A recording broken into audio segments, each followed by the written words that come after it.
Hello, ನಮಸ್ಕಾರ, good evening. ನನಗೆ ಗಾಂಧಿ ಬಜಾರಲ್ಲಿ ಅವ್ರದ್ದು ಔಟ್ಲೆಟ್ಗಳಿದೆ, ಒಂದು 2-3 ಅಂಗಡಿಗಳಿದೆ, ಅಂದರೆ ಪ್ರಾವಿಷನ್ ಸ್ಟೋರ್ ಥರ. ಸೊ ಅಂಗಡಿನಲ್ಲಿ ಲೇಡೀಸ್ ಕೆಲಸ ಮಾಡಬೇಕು, ಅವ್ರ ಮನೆಯಲ್ಲಿ ಫುಡ್ ಆ್ಯಂಡ್ ಅಕಾಮಿಡೇಷನ್ ಎಲ್ಲ ಇದೆ.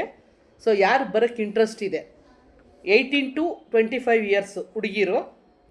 ಸೊ ಅಂಗಡಿ ಔಟ್ಲೆಟ್ನ ಮೇಡಮ್ ಗಂಡ ಹೆಂಡತಿ ಇಬ್ಬರು ಇರ್ತಾರೆ. ಅವ್ರದ್ದು 2-3 ಅಂಗಡಿ ಇದೆ ಗಾಂಧಿ ಬಜಾರಲ್ಲಿ.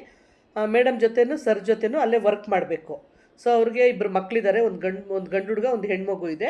ಸೊ ಆ ಮಗು ಏನಾದರೂ ಶೂಟಿಂಗ್ ಹೋದರೆ ಶೂಟಿಂಗ್ಗೆ ಆ ಮಗುನ ಕರ್ಕೊಂಡು ಹೋಗ್ಬೇಕು, ಕರ್ಕೊಂಬಂದು ಬಿಡಬೇಕು. ಸೊ ನಿಮಗೆ ತಿಂಗಳಿಗೆ 2 ರಜಾ ಇದೆ, ತಿಂಗಳ ಸಂಬಳ ಇದೆ.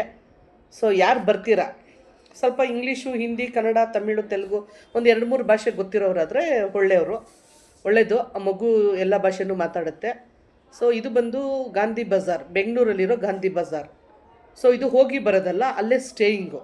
ಸೊ ಅವ್ರ ಮನೇಲೇ ಇರಬೇಕು. ಸೊ ಯಾರು ಬರ್ತೀರಾ, ನಮಗೆ ಸುಮ್ಮನೆ ಆಧಾರ್ ಕಾರ್ಡ್ ಕಳಿಸೋದು, ನಾನು ಬರ್ತೀನಿ ಅನ್ನೋದು, ತಿಂಗಳು ಸಂಬಳ ತೊಗೊಂಡು ಓಡೋಗ್ಬಿಡೋದು, ಇಲ್ಲ ಫೋನ್ ಸ್ವಿಚ್ ಆಫ್ ಮಾಡಿಬಿಡೋದು, ಇಲ್ಲ ಫೋನ್ನ ಬ್ಲ್ಯಾಕ್ ಲಿಸ್ಟ್ ಮಾಡಿಬಿಡೋದು. ನಾವು ಅಗ್ರಿಮೆಂಟ್ ಹಾಕಿದ್ರೆ 6 to 1 year ಕೆಲಸ ಮಾಡಲೇಬೇಕು.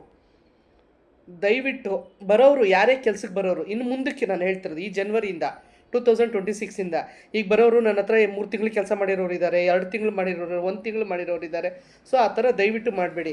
ಯಾಕಂದರೆ ಒಬ್ಬರು ಮನೇಲಿ ಅಡ್ಜಸ್ಟ್ ಆದರೆ ಮಗುಗೂ ಅಡ್ಜಸ್ಟ್ ಆಗಿರ್ತೀರ, ಓನರ್ಗೂ ಅಡ್ಜಸ್ಟ್ ಆಗಿರ್ತೀರ, ಮೇಡಮ್ಗೂ ಅಡ್ಜಸ್ಟ್ ಆಗಿರ್ತೀರ. ಸೊ ಅವ್ರು ಇನ್ನೊಬ್ರು ನಾನು ಕರ್ಕೊಂಬಂದ್ರೆ ಅವ್ರಿಗೆ ಸೆಟ್ ಆಗೋದಿಲ್ಲ. ಸೊ ಅದಕ್ಕೆ ಆ ಥರ ಮಾಡಬೇಡಿ. ಏನಾದರೂ ಪ್ರಾಬ್ಲಮ್ ಇದ್ದು ತೀರಾ ಕೆಲಸ ನನಗೆ ಮಾಡೋಕ್ಕಾಗೋದೇ ಇಲ್ಲ, ತುಂಬ ಪ್ರಾಬ್ಲಮ್ ಇದೆ ಅಂದರೆ ನಾನೇ ಕಳಿಸ್ಕೊಡ್ತೀನಿ. ಸ್ಯಾಲ್ರಿ ಕೊಟ್ಟು, ನಿಮ್ದು ಆಧಾರ್ ಕಾರ್ಡ್ ಕೊಟ್ಟು, ಎಲ್ಲ ಸೆಟ್ಲ್ಮೆಂಟ್ ಆಗಿ, ಫೈನಲ್ ಸೆಟ್ಲ್ಮೆಂಟ್ ಅಂತ ಸ್ಯಾಲ್ರಿ ಎಲ್ಲ ಕೊಟ್ಟು, ನಿಮ್ಮ ಹತ್ರ ಸೈನ್ ತೊಗೊಂಡು, ನಿಮ್ಮ ಆಧಾರ್ ಕಾರ್ಡ್ ಕೊಟ್ಟು ನಾನು ಕಳಿಸ್ಕೊಡ್ತೀನಿ. ಸೊ ಇವಾಗ ಈ ವರ್ಷದಿಂದ ಬರೋರು ಅಟ್ಲೀಸ್ಟ್ ನೀವು ನಮ್ಮ ಹತ್ರ ಕೆಲಸಕ್ಕೆ ಬಂದರೆ ಒಂದು 6 ತಿಂಗಳು, ವರ್ಷ ಆದರೂ ಮಾಡಿ.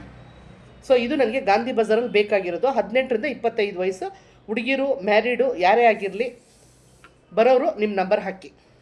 Thank you.